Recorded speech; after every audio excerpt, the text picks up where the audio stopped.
We all thought that Batman was the symbol we needed. Maybe back in 2008 when The Dark Knight was all the rage and life was simpler and more hopeful. But this is 2019, a time of division, constant terror threats, and topsy-turvy politics where our world leaders are total clowns. As Arthur Fleck says at the beginning of this film, "Is it just me? Or is it getting crazier out there?" Nope, it's not you, Arthur. The world is bonkers. And it makes sense that in these crazy times, the symbol that we would turn to now is in fact a clown. It's time to talk about Joker.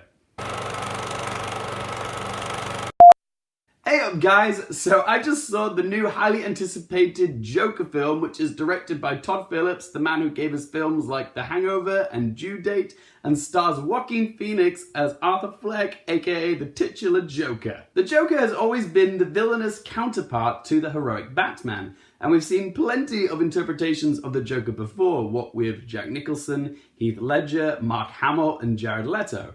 But what separates Joaquin Phoenix's version from the pack is the way that the film positions him as an almost anti-hero rather than a villain. This film is closer to the likes of Taxi Driver or One Flew Over the Cuckoo's Nest than it is any DC film or Marvel film for that matter. And that's what I loved about this film, is that it is inspired by the comic book superhero supervillain genre, but it's not exclusive to it. Joker is a rich character study showing us how this sweet street performer became this murderer's clown prince of crime, and he's brought to life magnificently by Joaquin Phoenix. When we first meet Arthur, all we feel for him is sympathy. He's a down-on-his-luck street clown, but he has aspirations of being a stand-up comedian. But people don't laugh with him, they laugh at him.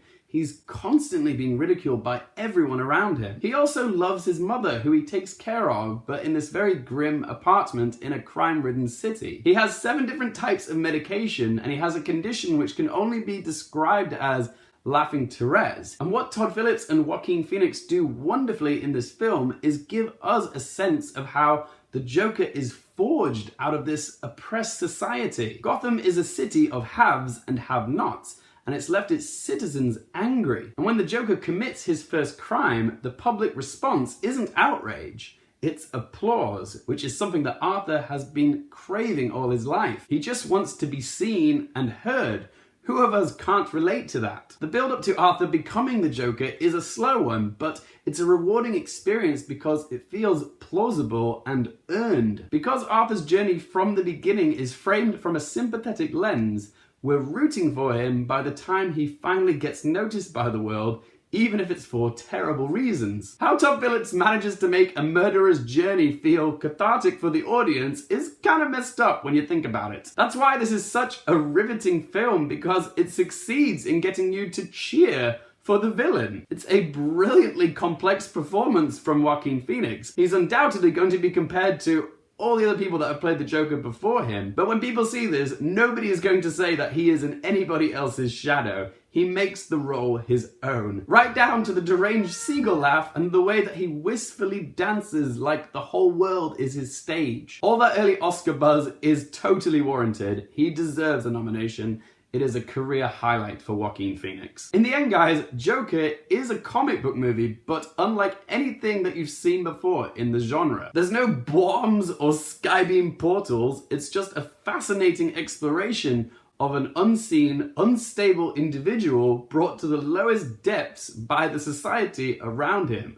I'd call that a beautiful tragedy. It's well-paced, the music choices are genius, the production design is terrific, the whole 80s aesthetic is very convincing and punctuated by the grim cinematography by Lawrence Sher. The makeup and costumes are also great. Todd Phillips' direction is incredible. Joaquin Phoenix is a tour de force to watch. And Robert De Niro is also great in this as the late-night talk show host Murray Franklin. And even though this film is set in the 80s, it feels very timely and resonant to today's political climate. So credit needs to be given to the screenwriters Todd Phillips and Scott Silver for giving the film so much nuanced discourse. Right, so it's time to ask the big 3 questions. Firstly, would I watch this again? Absolutely. I'm already planning to watch this film again at the Toronto Film Festival. I am definitely going to be adding Joker to my film collection.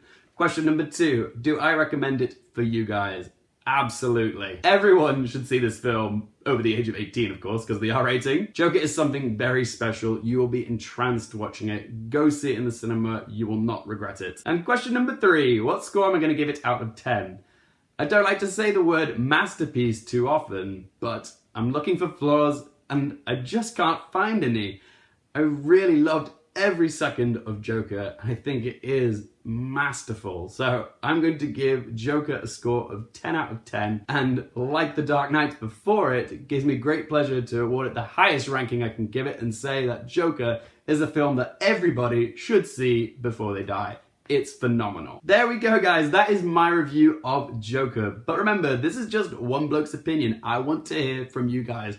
What did you guys think of Joker? My quick question for you guys today is, what is your all-time favorite Joker performance? Whatever your thoughts, opinions, be sure to let your voice be heard in that comment section down below. If you guys have enjoyed this video, please don't forget to hit that little thumbs up button. And if you want to stay up to date on all my coverage of the Toronto and Venice film festivals, be sure to click that subscribe button so you don't miss any of those reviews, and of course follow us on Twitter or Instagram if you want to see when they're coming out. Those links are down below. Thank you guys so much for watching. For more things related to movies, TV and popcorn culture, I'm Luke Hearfield, and I'll see you next time.